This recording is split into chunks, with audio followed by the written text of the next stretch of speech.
26% discounted tariff rate ইন্ডিয়ার উপর চাপিয়েছে USA.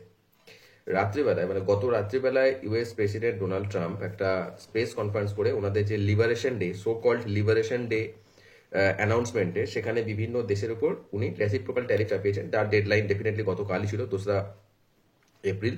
তো যে ট্যারিফ রেট উনি চাপিয়েছেন সেটাকে উনি বলেছেন ডিসকাউন্টেড ট্যারিফ রেট। মানে ওনার বক্তব্য যে দেশ ইউএস এর উপর যত ট্যারিফ চাপায় ইউএস তার উপরে তার হাফ ট্যারিফ চাপাচ্ছে, তার জন্য ডিসকাউন্টেড। ওকে, তো ইন্ডিয়ার উনি যেটা অ্যানাউন্স করেছেন যে ইন্ডিয়ার উপরে ওভারঅল যেটা ট্যারিফ ইন্ডিয়া চাপাতো ইউএস এর উপর, দ্যাট ইজ 52%, যার রেসপেক্টে ইন্ডিয়ার উপরে উনি 26% ট্যারিফ রেট চাপিয়েছেন।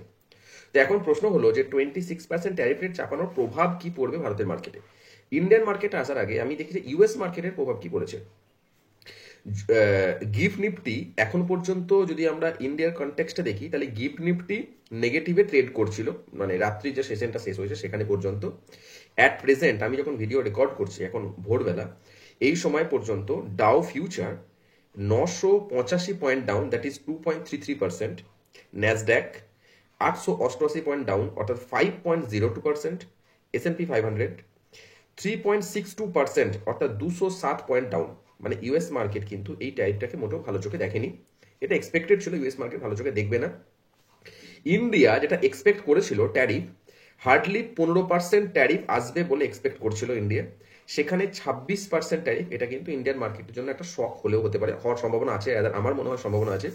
মার্কেট তো আলাদা করে প্রেডিক্ট করা যায় না। তো আমার মনে হচ্ছে যে আজকের মার্কেট একটা গ্যাপ ডাউন ওপেনিং দেবে, সে নিয়ে কিন্তু কোনো সন্দেহ নেই, অ্যাটলিস্ট আমার এটা মনে হচ্ছে।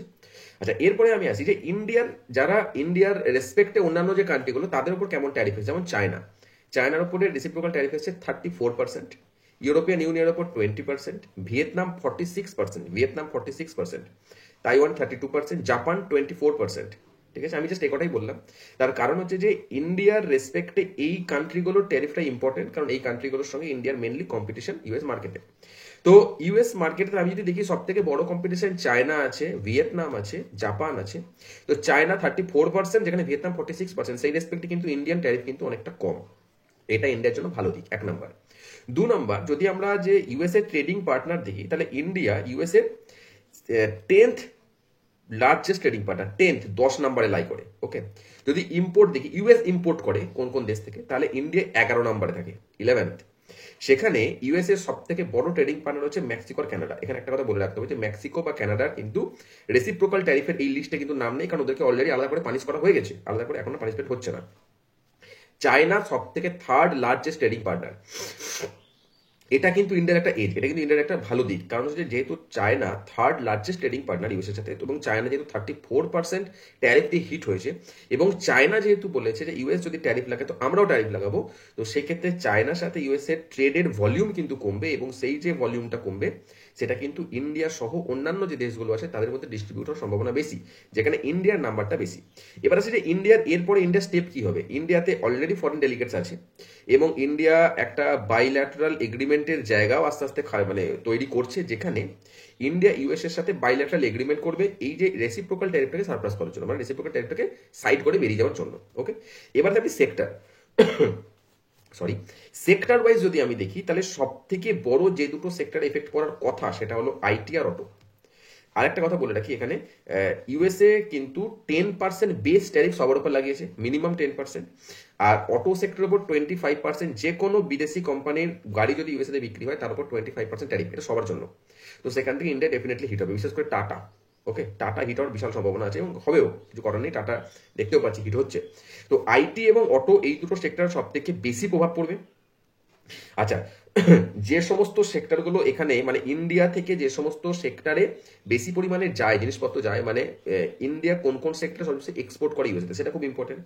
সেখানে আমি মতিলাল ওসওয়ালের একটা রিপোর্ট পড়ছিলাম, সেখানে দেখা যায় যে ইলেকট্রনিক্স, যেটা electronic goods, 15.6% electronic goods export হয় টোটাল ইউএসএ যে এক্সপোর্ট করে। ঠিক আছে, ইন্ডিয়া থেকে ইউএসএ যে জিনিস যে যত পরিমাণ এক্সপোর্ট হয় তার মধ্যে 15.6% electronics good, 11.5% James and jewellery, Pharma sector 11 আচ্ছা, তারপর হচ্ছে মেশিনারি ফর নিউক্লিয়ার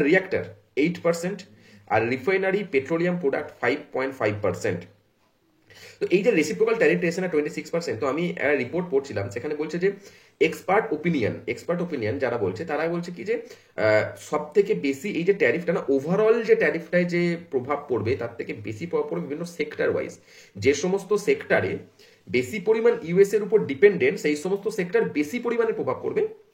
কারণ হচ্ছে যে ইন্ডিয়া যে পরিমাণ এক্সপোর্ট করে না, প্রথমত ইন্ডিয়ার এক্সপোর্ট ভলিউমটা বিশাল বড় না, টোটাল জিডিপির মাত্র 1.1% এক্সপোর্ট থেকে আসে, মানে বিশাল যে এক্সপোর্ট সেটা না। কিন্তু ইন্ডিয়ার এত কনসার্ন কেন? কারণ ইন্ডিয়ার সব থেকে বড় ট্রেডিং পার্টনার মানে এক্সপোর্টের রেসপেক্ট হচ্ছে ইউএসএ, কারণ ইউএস থেকে ইন্ডিয়া সব থেকে বেশি ট্রেড সারপ্লাস পেত, মানে ইন্ডিয়াতে ডলার ঢুকতো, যেটা কিছুটা মার খাবে, যেটা সব থেকে একটা কনসার্নের জায়গা ভারতের রেসপেক্টে, ঠিক আছে। তো ওভারঅল যদি আমরা লং টার্মের কথা চিন্তা করি, সরি, যদি লং টার্মের কথা চিন্তা করি, সেক্ষেত্রে কিন্তু ইন্ডিয়া কিন্তু মোটেও লুজার নয়। আমি বারবার কথাটা বলছি, যদি লং টার্মের কথা চিন্তা করি তাহলে কিন্তু ইন্ডিয়া গেনার। তার কারণ ইন্ডিয়ার যারা কম্পিটিটার ইউএস মার্কেটে, তারা সবাই কিন্তু ইন্ডিয়ার থেকে কম্পারেটিভলি হায়ার অথবা ইন্ডিয়ার মতো ট্যারিফ দ্বারা এফেক্টেড হয়েছে। কাজেই ইন্ডিয়া যে বিশাল বড় লুজার হয়েছে সেটা কিন্তু না, ইন্ডিয়া রাদার গেনার, এক নাম্বার কথা। 2 নাম্বার, ইন্ডিয়ার ডোমেস্টিক মার্কেট এতটাই স্ট্রং যে আমি তো বুঝতেই পারছি জিডিপির মাত্র 1.1% এক্সপোর্ট থেকে আসে, ওভারঅল এক্সপোর্ট থেকে আসে। তাহলে ইন্ডিয়া যদি ওভারঅল এক্সপোর্ট থেকে এত কম পরিমাণে আসে, তাহলে বাকিটা কি করে জেনারেট হচ্ছে?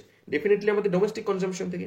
এবং ডোমেস্টিক কনজাম্পশন থেকে যেমন তৈরি হচ্ছে জিডিপির বড় অংশ, সেরকম গভর্নমেন্ট স্টেপও নিয়েছে, ট্যাক্স কমানো, ব্যাংকে RBI recently open market operation করতে যাচ্ছে, লিকুইডিটি প্রবলেম সলভ করার জন্য আরবিআই ব্যাংকে টাকা ইনজেক্ট করছে, ঠিক আছে, ব্যাংকের ইন্টারেস্ট রেট কমাচ্ছে। তো এই যে স্টেপগুলো, এগুলো কেন? সবই তো ডোমেস্টিক মার্কেটকে স্ট্রঙ্গার করার জন্য। তাহলে আমি যদি ওভারঅল দেখি, শুধু ইন্ডিয়ার কনটেক্সটকে দেখি, তাহলে কিন্তু এই যে ট্যারিফ বাড়লো ইউএস এর সাথে, এটা কিন্তু ইন্ডিয়ান মার্কেটকে যে বিশাল হিট করে দেবে সেটা কিন্তু হওয়ার সম্ভাবনা কম, কারণ ইন্ডিয়ান মার্কেট কিন্তু নিজের গতিতে এগুবে, এই নিয়ে সন্দেহ নেই। এবং ইন্ডিয়ার ভেতরে যখন কনজাম্পশন বাড়বে, কনজাম্পশন বাড়ার জন্য গভর্নমেন্ট যথেষ্ট স্টেপ নিয়েছে, তো তখন কিন্তু ইন্ডিয়ান মার্কেট কিন্তু ইউএস ট্যারিফের এই যে প্রভাব থেকে কিন্তু মুক্ত হবে, ডেফিনেটলি মুক্ত হবে। হ্যাঁ, কিন্তু একটা কথা মনে রাখতে হবে যে ইউএস ট্যারিফের যে ফিয়ারটা, যে এফেক্টটা, সেটা কিন্তু ইন্ডিয়ান মার্কেটে পড়বে এবং সেটা খুব কম সময়ের জন্য পড়বে, আবার আস্তে আস্তে রিবাউন্ড করবে, ঠিক আছে। ডেফিনেটলি একটা প্রভাব তো পড়বেই। আবার এটাও মনে রাখতে হবে যে অলরেডি আমরা জানতাম যে 2 তারিখ থেকে কিন্তু রেসিপ্রোকাল ট্যারিফ আসবে, তার জন্য কিন্তু মার্কেট সেই শকটা অ্যাবজর্ব করে নিয়েছে। যে শকটা লাগবে আমার মনে হচ্ছে সেটা হচ্ছে যে 26%, এক্স্যাক্টলি 26% এই সংখ্যাটাই শক লাগবে, কারণ 26% ট্যারিফটা কিন্তু আমরা এক্সপেক্টেড ছিল না। হায়ার সব থেকে বেশি 20% ট্যারিফ লাগতে পারতো বলে আমরা এক্সপেক্ট করেছিলাম, তো সেখানে 26%টা কিন্তু একটা শকিং ব্যাপার। তো ওভারঅল আমরা যদি মার্কেট দেখতে হয়, ঠিক আছে, তো আমার মনে হয় যে ইন্ডিয়ান মার্কেট লং টার্মে no effect, rather good. Short টার্মে একটা এফেক্ট পড়বে, কোনো সন্দেহ নেই। তো দেখা যাক কি হয় আজকে।